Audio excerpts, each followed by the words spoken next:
eu sou o professor Luiz Gabriel e agora teremos continuidade à nossa disciplina de comportamento organizacional.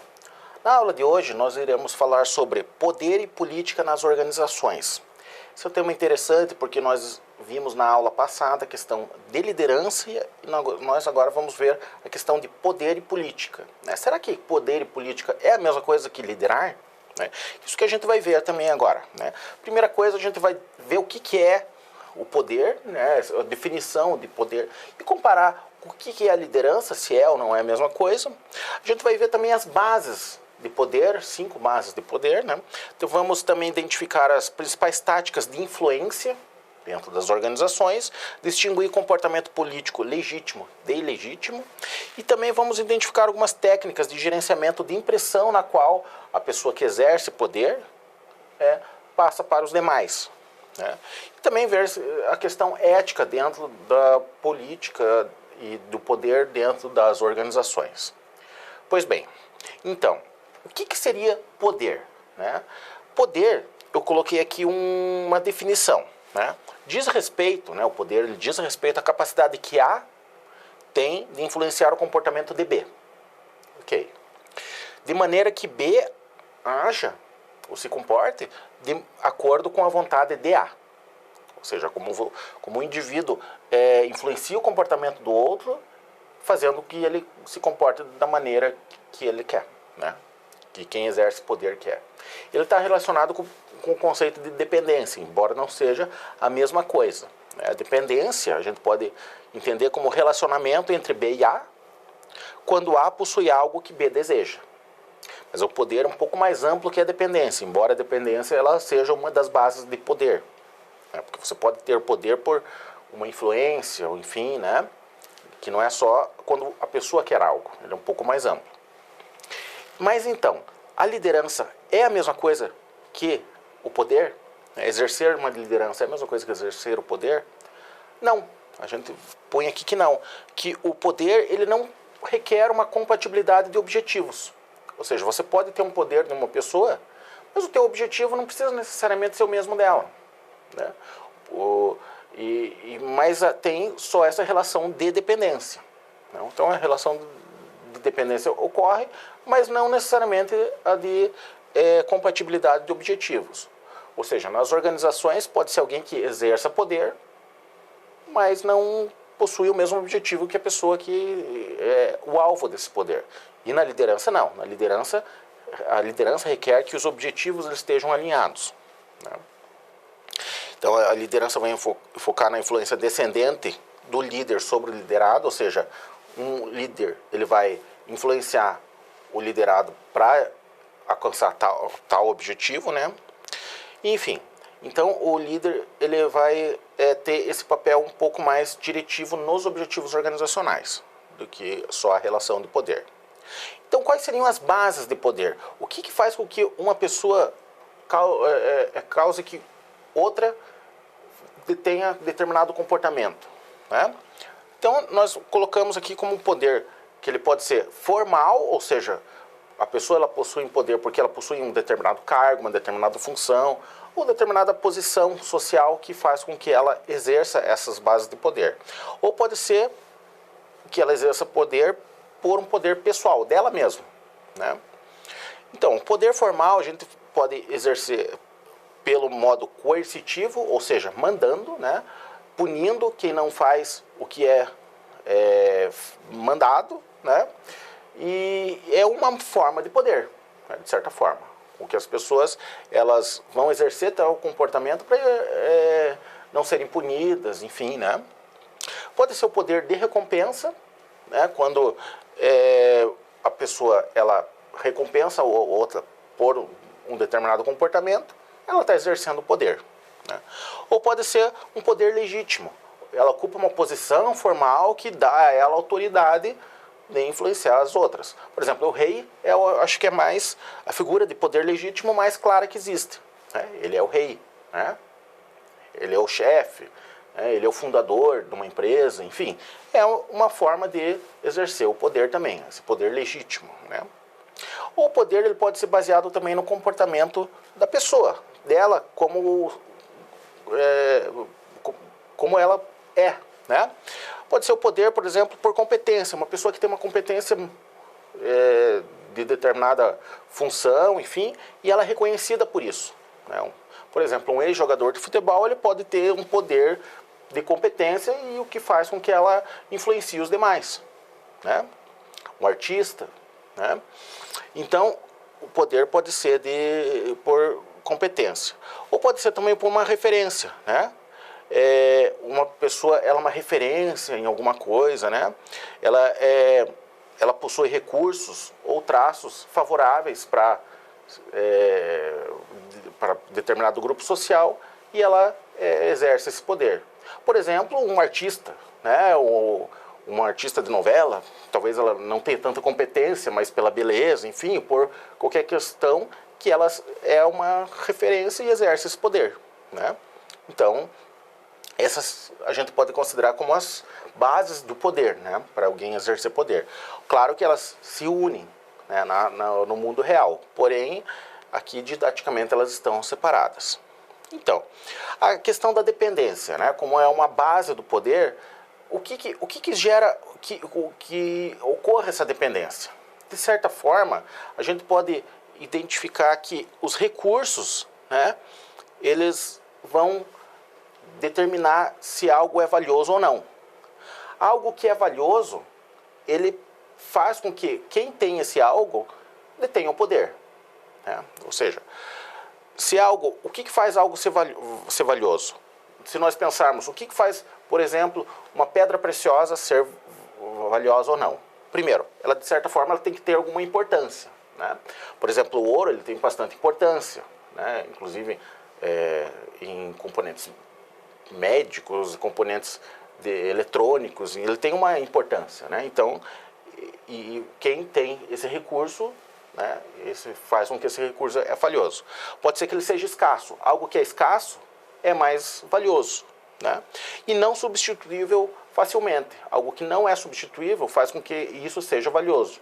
Então, o poder ele pode ser controlado quando alguém tem um recurso que é importante e ou escasso e ou não substituível, né?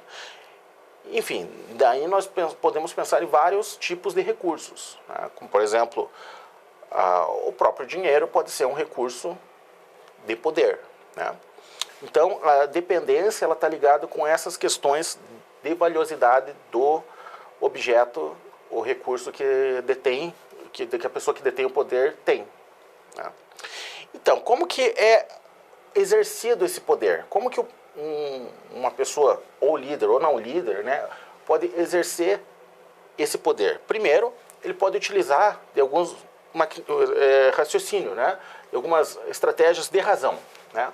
Então, a razão, né, é uma das táticas do poder, né? Você utiliza a razão, né, a argumentação de fatos para exercer seu poder, né? Outra pode ser a questão do apelo pessoal, né? Pode-se utilizar elogios, né, uma postura humilde, enfim, para exercer o poder, ou seja, fazer com que o comportamento de outra pessoa ocorra de maneira de que a pessoa quer, né? Outra pode ser a questão de coalizão, né? Fazer amizades, enfim, com outros grupos ou com outras pessoas para exercer o seu poder, né? No mundo político a gente vê muito isso, né? Pode ser por troca também, né?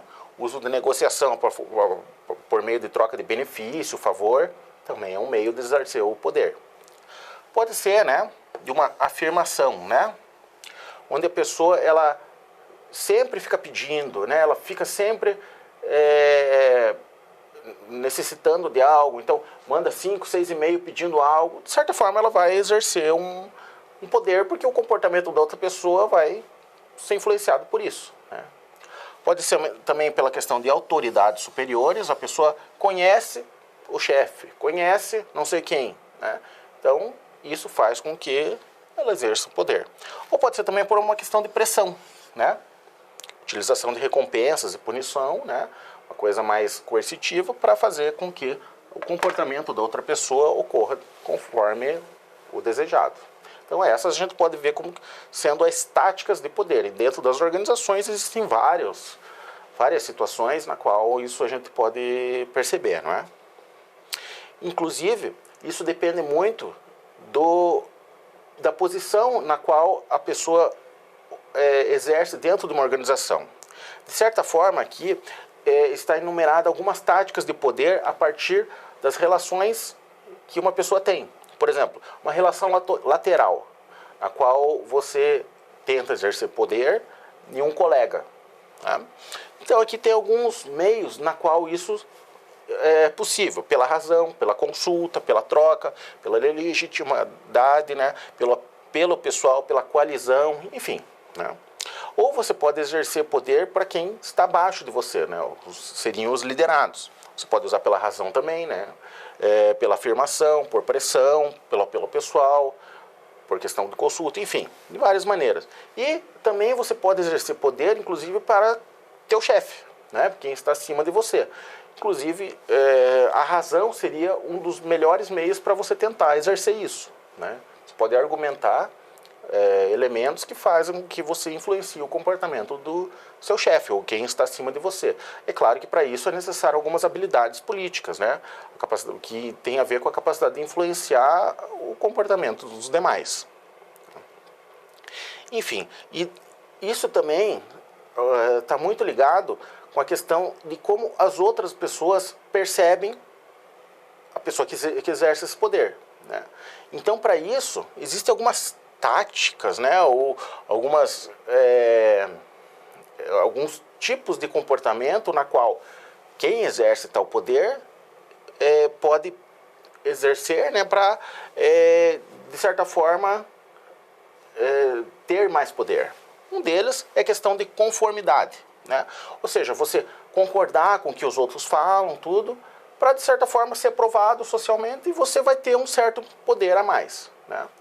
Pode ser também a questão de favor, né? Não tem, as pessoas falam, te devo uma. Então, as pessoas que, se você faz um favor para alguém, né, de certa forma a pessoa se sente na obrigação de depois te devolver algum favor, ou seja, seria um comportamento que ela vai fazer influenciado por você, que é exercer um poder, né? Pode ser questão de pretexto, né? Você fala, porque eu preciso, né? Eu tenho problemas na família, eu preciso sair mais cedo hoje do emprego, de certa forma, né? Você exercer um poder. Pode ser questão de desculpa também, né? Pode ser também a questão de autopromoção, né?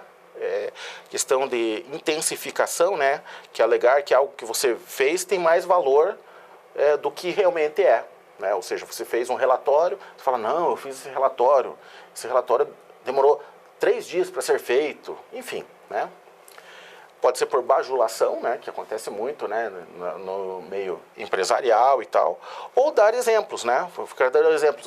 Outra pessoa, né, não trabalha tão bem quanto eu, enfim, eu mereço, né, tal coisa. Então, de certa forma, é um meio de exercer o poder também isso, né? Mas dentro disso a gente tem que levar em conta também as questões éticas nas organizações, né? Essas questões políticas, né, elas estão em todos os nossos meios sociais. Então, é importante, né, de certa forma, entender como funcionam essas políticas, né? Só que dentro disso, eu pus aqui algumas questões, né, que têm a ver com a questão do poder. Por exemplo, o poder ele pode corromper? Se uma pessoa ela não tem um cargo que ela pode exercer a liderança ou, inclusive, o poder, ela pode ser corrompida por isso, né? Para atingir um objetivo, pode ser de qualquer maneira, né? Os objetivos organizacionais eles podem ser levados em conta, mesmo que não tenham a ver com as questões éticas, né? Então, isso é muito importante dentro das organizações e por isso é importante também que vocês vejam, né, o código de ética da administração, né, para vocês terem uma ideia de como que o comportamento ético dentro das organizações deve ser pauteado. Então, dentro dessa aula aqui, a gente viu que a liderança não é a mesma coisa que o poder, né? O poder ele é importante que seja levado em conta no exercício da liderança.